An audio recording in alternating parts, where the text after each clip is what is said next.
Okay, well, welcome everyone to our third session of the day with Joseph Edosa. Thank you so much for joining us today, Joseph, to share all of the exciting work that you've been doing. And I believe you just launched this yesterday, officially. It's part of it. Yes, Which yes, is just great. yesterday. So can Yeah. you see my screen?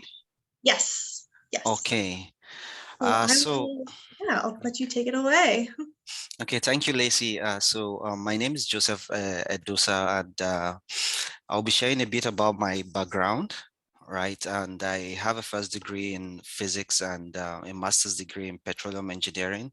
I work as a reservoir engineer where I model and I model reservoir and use various enhanced oil recovery methods to optimize production.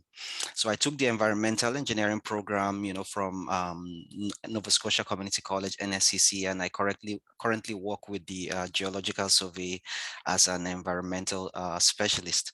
So I maintain our department groundwater monitoring network, which was set up in 2017 due to the drought that happened in the province in 2016.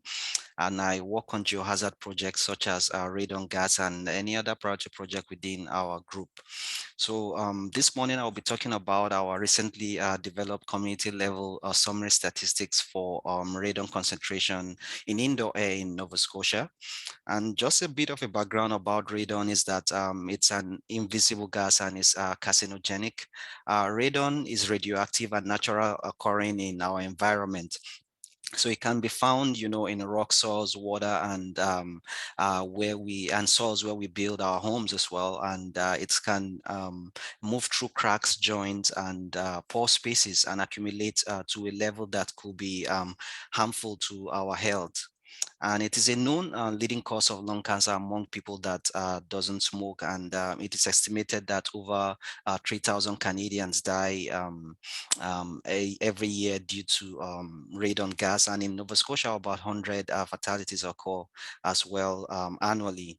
And because of the variability of radon, so it is very important, to encourage testing of homes and workplaces and, to create public awareness and sensitization through various means. And the Geological Survey Department, find it needful, for us to collect radon data from multiple sources to kind of create a map that can visually engage Nova Scotians on that's raising awareness to Nova Scotian through on radon gas. And we see mapping as a tool that can help us, achieve that goal of raising the awareness and sensitization, across the province. As mentioned earlier on radon awareness, radon awareness is very important, and there are various, awareness campaigns that have been going on and in the province, by Lung Association in partnership with the public libraries, by Health Canada, by as well, the provincial government and Statistic Canada, they collect information about radon awareness and testing as part of their health and the environment survey. That is a biennial survey, to help inform government policies and programs. And the survey carried out between, as you could see the result on your screen, between 2011 and 2019, suggests that, our radon awareness is on the rise in Nova Scotia. And you see it's up 19% to 73% in 2019. And you could see from the chart as well that it's higher compared to the average Canadian household of 54%. And so meaning that radon awareness is actually on the rise in the province. And just last month, a new edition of the Health and Environment Survey was released by Statistic Canada. And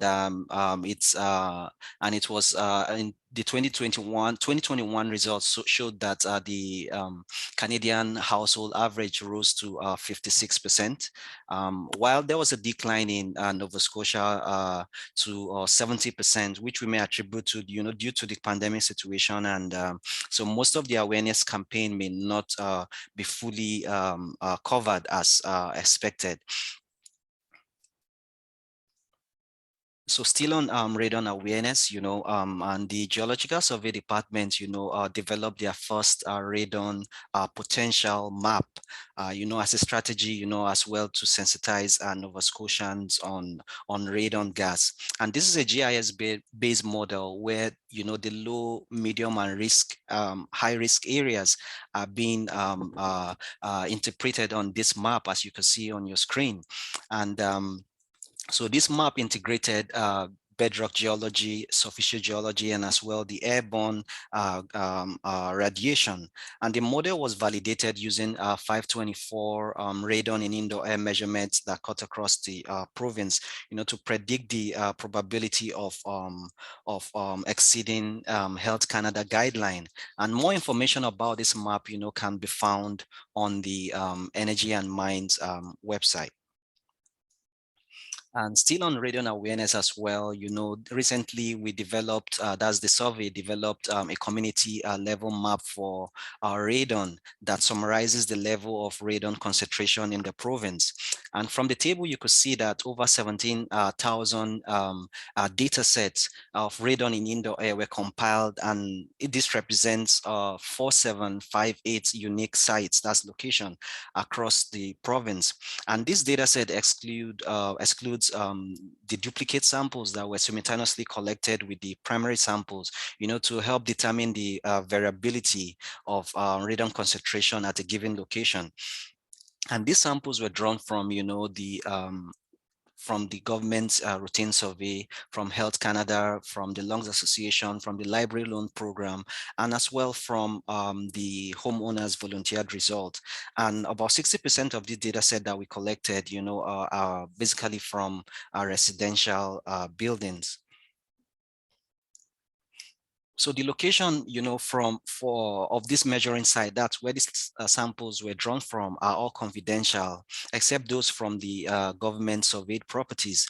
And in order for us to address confidentiality issues and respect for data sharing, agreements with the organizations that shared the data with us, we went further to aggregate this data at a community level of geography.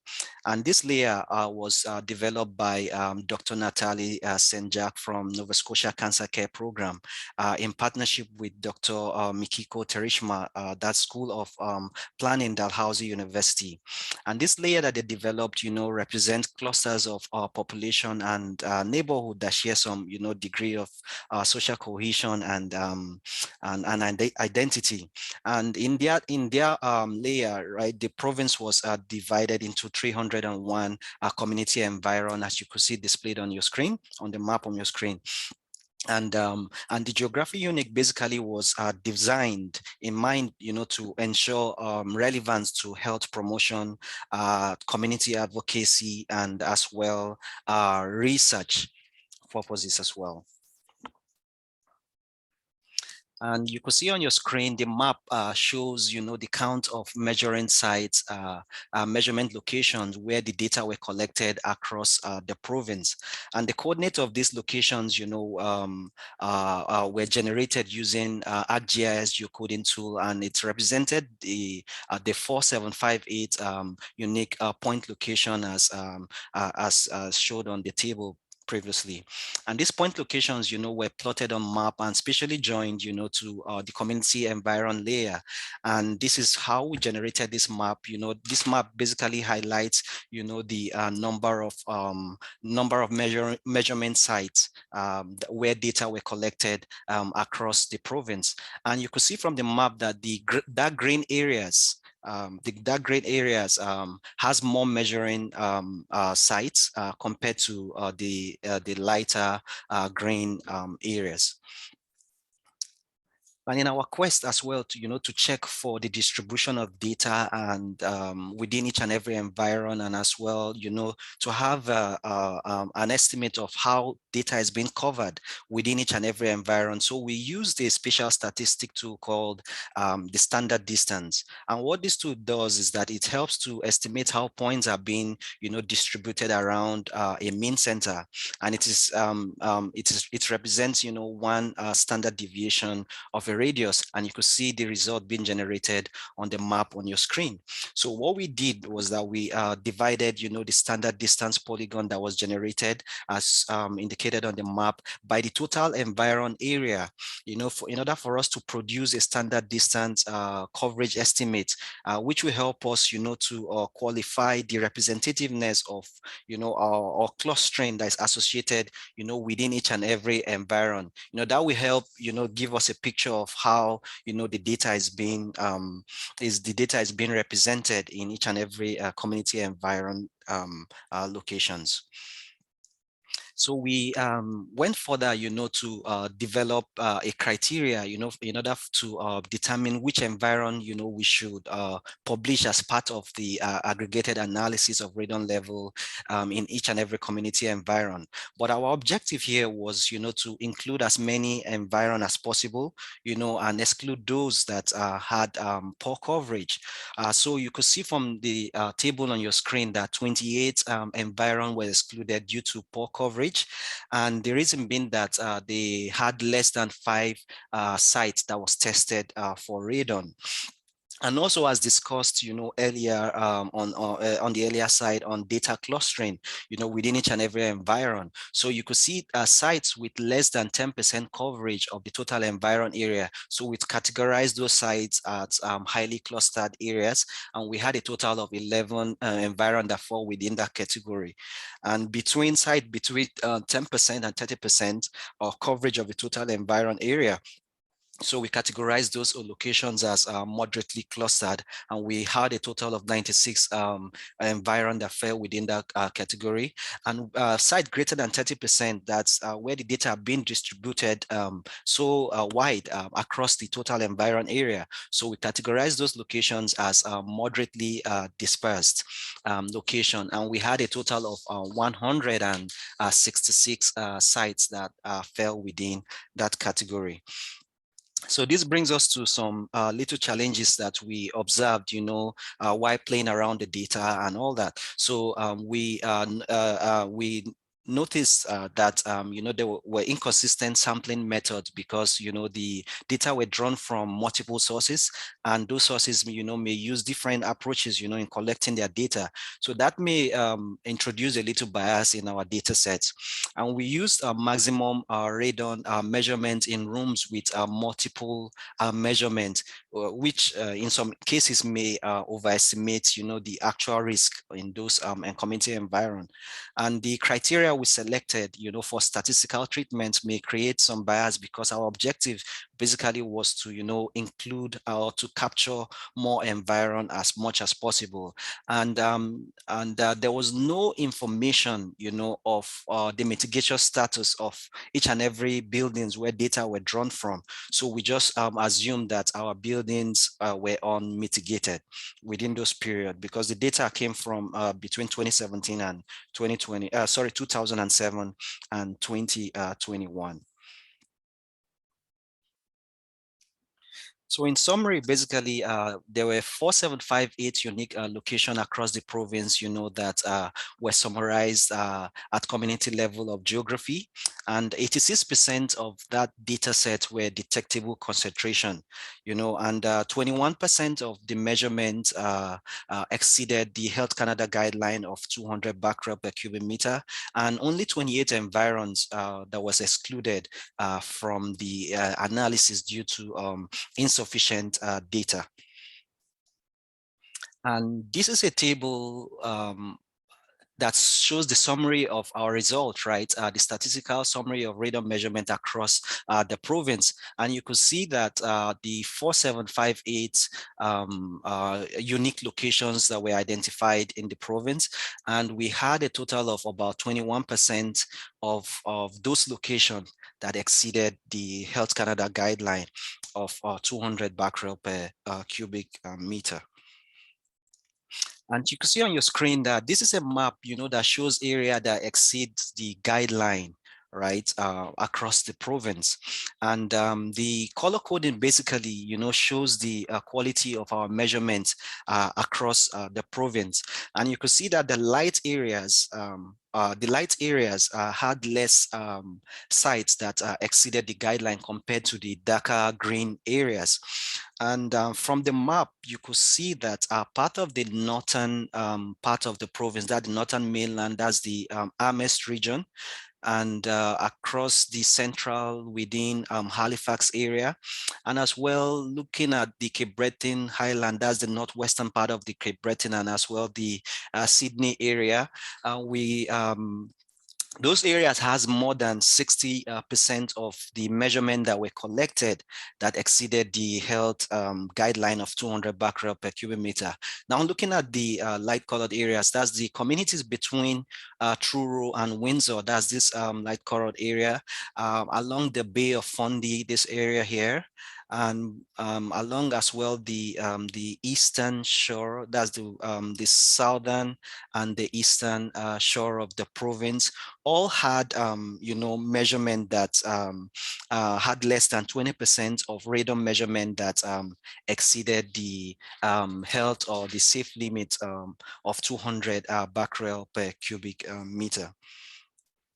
So this table on your screen shows the summary of 10 communities, with highest percentage of radon measurement that exceeded the health guideline. And you could see on your screen here that the Spryfield East and the Stillwater Lake communities, both of those communities had over 70% of their measurement that exceeded the health guideline. And just as mentioned, we had a web map as well that was developed during this process. And so this is during this project. So this is the link that will take us to the web page for us to be able to, access or to play around and to see and to explore our data. So let me just go take you to the link. Yeah, so please, can you see the map on your screen? Yes, we can.